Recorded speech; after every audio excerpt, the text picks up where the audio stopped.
Hey guys, welcome back to Home Built, and today we continue work on trying to shoehorn this Ferrari V8 into my little Alfa 105.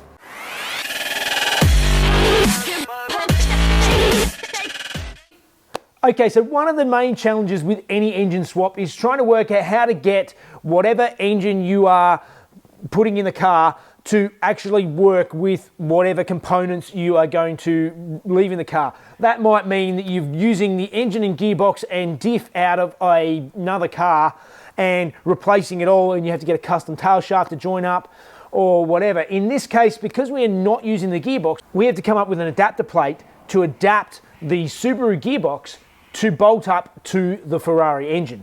So one of the benefits we have with the Ferrari is that the gearbox actually sits over the top of where the crank sticks out, whereas the Subaru, it's the other way around, where the spline from the gearbox sits forward of where the edge of the gearbox is. We would have a gap, which is perfect for what we need in this case, because we need to make an adapter plate. So basically we need to make a plate where it will slide onto the Ferrari mounting points and we can bolt it onto the Ferrari, and then it has another set of mounting points where the Subaru gearbox can bolt straight up to that. So to design this adapter plate, one of the viewers has actually reached out to me, Chris, and he can use SolidWorks, and he's offered to design this up on SolidWorks and has done a bit of research and managed to find a pattern that already fits a Subaru. Now this was online, and it's a different Subaru gearbox, but a lot of the bolt holes are the same. We still need to pick up a few others. Now with the Ferrari, we have none of that. So what we need to do is we need to make it up ourselves and work out how to create an adapter plate without having the factory specs. And how do you do that? Well, the method in which I'm using to do this is how probably a lot of engineers would also try and do it, is basically, instead of just trying to sort of lay a piece over the top and lay a piece of paper over and cut holes out and hope it's close, that's not accurate enough. What I'm doing is I've actually gone through and measured from every stud to the center. But I found that my little 150mm long verniers are too small. And I managed to go down to my local engineering shop and beg and borrow a nice, these are actually really enormous set of verniers, but using the verniers, I've gone through and from every bolt, I have measured to every bolt on the engine and the center, and then gone through and made up this massive star pattern of measurements. By putting in all of these multiple measurements and triangulating everything, I should be able to get a very accurate measurement of where every bolt hole is and how it all goes together. But again, on the Ferrari, the two main bolts are the two dowels. Now these are actually studs coming out, and they have cylinder dowels that go over the top. So we take that into consideration. The Ferrari has studs coming out on most of the holes, and they are nice and square, and I've measured them at the base of all the studs to try and keep any flex in the studs out of the equation. But the other thing that I had is a couple of holes down the bottom that didn't have studs in them, and I was racking my brain trying to work out how to measure these holes. Can I put sort of bolts through them, but the bolts weren't quite tight enough. And then I realized I have something that's quite accurate that will fill the holes and keep it nice and square and even, and that is drill bits. And I managed to find these are 11mm holes, and actually it's the same on the Subaru gearbox. And I used drill bits that are nice, firm, solid fit, and I can measure these. Now I have to take note of the thickness of the studs and the thickness of the drill bits, and divide that by 2 when I'm doing my final measurements, so that I can get the center of every stud and make sure that I've got the exact layout exactly the way I want it. Another little challenge I do have on the Ferrari engine is that down here there is an oil gallery. Now on the Ferrari they share the oil between the engine and the transaxle, and this is where when you bolt the transaxle up, it seals this oil gallery in and connects it up. So what I'm going to have to do is design into the adapter plate a fitting that can pass the oil out, and I can connect up an AN fitting and run the oil to the oil tank and set up the dry sump system that way. So there's a bit to do and there's a lot of measuring, so enough of me blabbing. I'm going to go through now and start measuring everything up and just make sure I've got all of my measurements exactly the way I need them.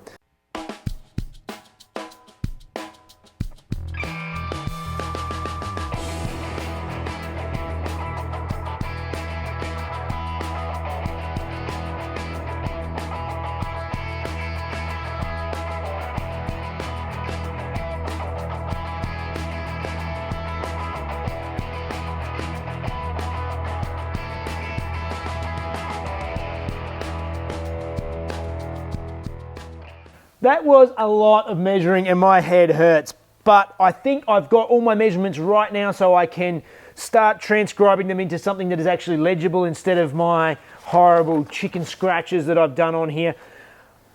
All right, I thought I'd bring you down this morning and we'd have a quick look at Tim's shop, Zoo Autocraft. As I told you, Tim's been doing this for over 30 years and he's got some really cool cars that I'll show you around later. But the main reason we're here is we are going to pinch and borrow this jig. Now this thing is very cool. So what this thing is, what this jig is, this is actually an Alfa Romeo Factory 105 jig that mounts up to all of the hard mounting points on the car, and this will tell you whether the car is straight or not. And this is, it is perfectly aligned to the suspension points. So this is going to be very handy to see how straight my car is or not straight.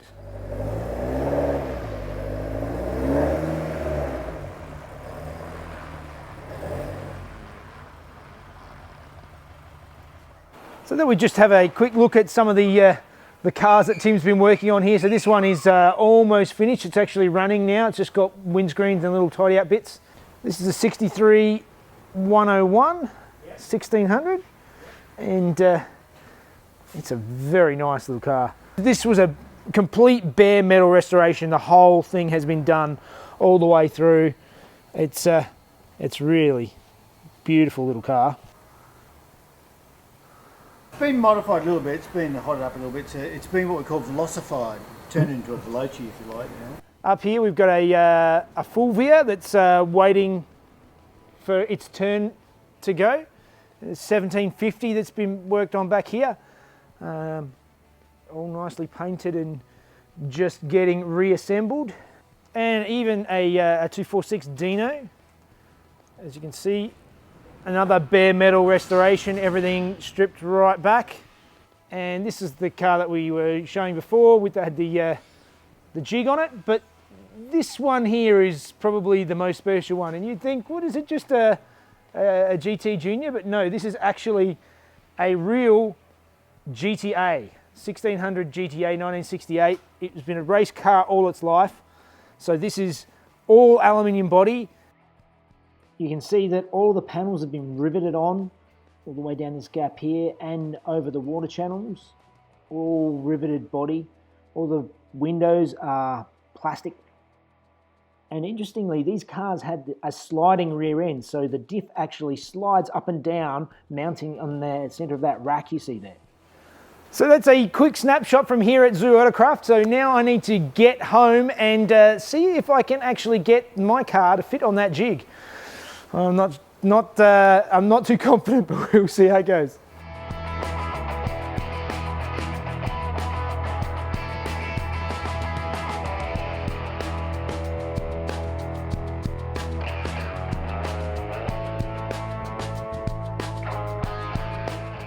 Okay, the jig's back. It's time to start mounting up each piece individually onto the car first. That's the first test, to actually see if each piece lines up with the what's on the car.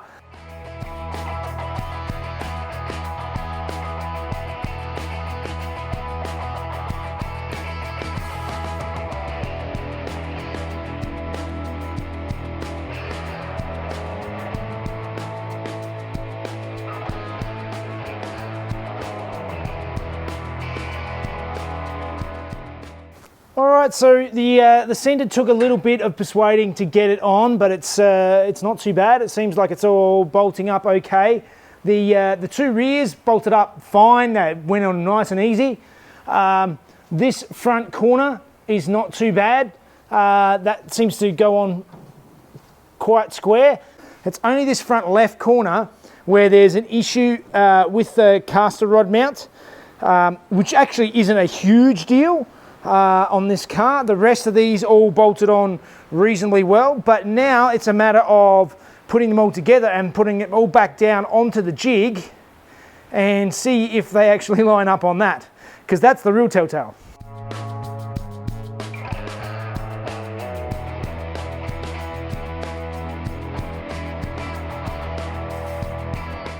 Okay, so the car is definitely not perfect, but the rear end is actually looking pretty decent. So the bolts are basically in on the rear two mounts. So the back end of the car seems like it's pretty square and pretty straight for what it's supposed to be. The center is also pretty good. The center is also pretty good. The front corner here is also not too bad. It's all pretty close, but this corner over here, as we suspected, you can see where the bolts are. You can see there the bolts a fair way off the hole. So this corner is definitely pushed back a reasonable way, and that is not surprising because we know that there's got this big kink here in the frame. So all right, so as you can see, the car is definitely not perfectly straight, and a lot of these things you might not necessarily know. I mean, this has got that bit of a telltale of the bent frame in here, but you might not know if it's out slightly, and that's where this jig is fantastic, where you can put it on and get everything perfectly straight and find out whether it is the way it's supposed to be. This seems to be relatively flat. It's just this corner is pushed around this way, so we need to get it on a bit of a frame jig and try and pull it straight. So that will be something I might try and see if I can tackle next week. For now, let's go back and have a bit more of a look at that adapter plate, because we've made a little bit of progress even since the start of this video. Okay, so I took my chicken scratches and I went through and I made up a bunch of drawings that I sent through to Chris, giving the details of the exact measurements and things like that that are actually something you can look at and actually decipher, as opposed to the junk that I had there. And you can see also centering the oil gallery off of the other particular dowels and bolts. Same again for the Subaru, making sure this is Subaru facing rearward, so you know which way around the adapter plates need to be, because it's all well and good getting all your measurements right, and then if you put them one up the wrong way or something, you'll end up having an adapter plate that doesn't work. So this last image is working out the exact thickness we need of the adapter plate. So basically what that means is, how big does the adapter plate need to be to mount onto the Subaru gearbox and to mount onto the mounting surface of the Ferrari, so that the clutch and flywheel all engages properly and it all works. Now, the way I measured it was, as I want to use a custom Subaru flywheel, so I want to keep all the dimensions the same on the flywheel as what they are on the Subaru. I know that the mounting face should be flat against the Ferrari crank. On the Subaru gearbox, it has a bearing that sits in the center of the flywheel that the input shaft of the gearbox aligns with. So I know where that sits. Just, you can actually see it by the wear mark in the side of the flywheel. And you can also see where the wear marks are, where the bearing was on the nose of the input shaft of the gearbox. So I measured those distances, measured how far we had to be away from this mounting surface, and then I could work out the exact distance away and the size of my mounting plate, and it happens to be pretty much bang on 55 millimeters. So I sent those images off to Chris, and he has been hard at work and already got me back basically the exact layout for the adapter to mount onto the Subaru gearbox, and he's also done a superimposed image of the Subaru and the Ferrari overlay, so that we know there's no interference with the bolts, which is perfect. There's a couple of little things that do overlap, like the oil gallery on the Ferrari and a couple of the studs, but I think we have enough room to work around that. So my next task, as these are all to scale, is to actually cut these out and actually try and fit them up to the gearbox. Doing it all in paper means that we sort out any problems now and get them pretty close and make sure that they basically should be correct in paper before we go through the expensive process of actually machining up a adapter plate that doesn't fit.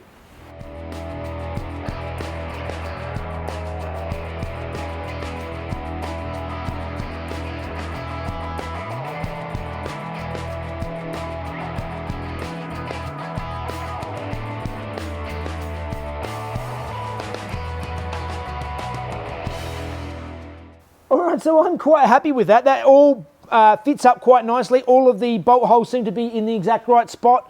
You know, counting for my cutting error and printing irregularities, I think it all fits up quite nicely. The profile all the way around the outside works quite well.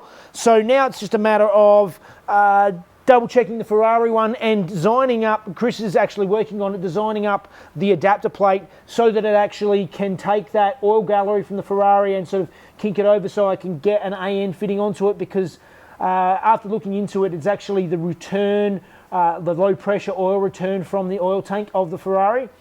It is all coming together. All right, that is it for today. That's all I've got time for, but that means it's time for Fun Facts with Mrs. Jeff.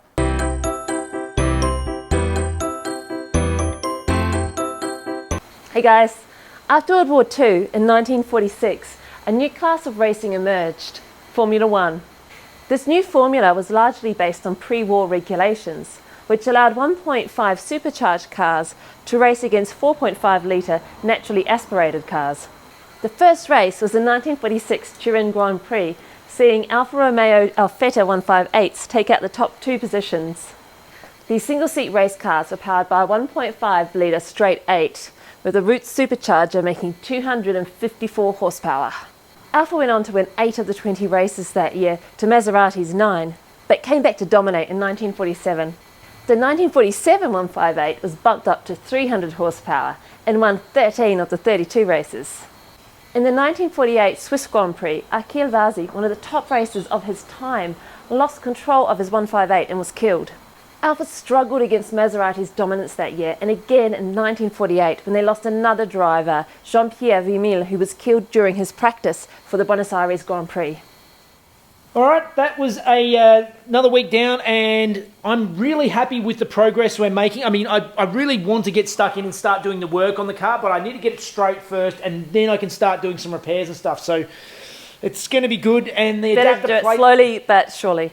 Exactly. Get it right, get it straight, get it spot on. I really want to make sure this car is as perfect as I can make it. The adapter plate and everything is coming along quite nicely. So, all right. Well, I hope you're enjoying it. If you are, please like and subscribe if you haven't already so far. And if you would like to see the videos a day early, you can join us on Patreon. Otherwise, for insider tips, you can follow us on Facebook or Instagram. All right, guys. Thanks, guys. See you next one. These single-seat race cars were powered by a... Oh, it's hot. It's hot, but it's cold. It's hot. It's hot. With supercharger roots.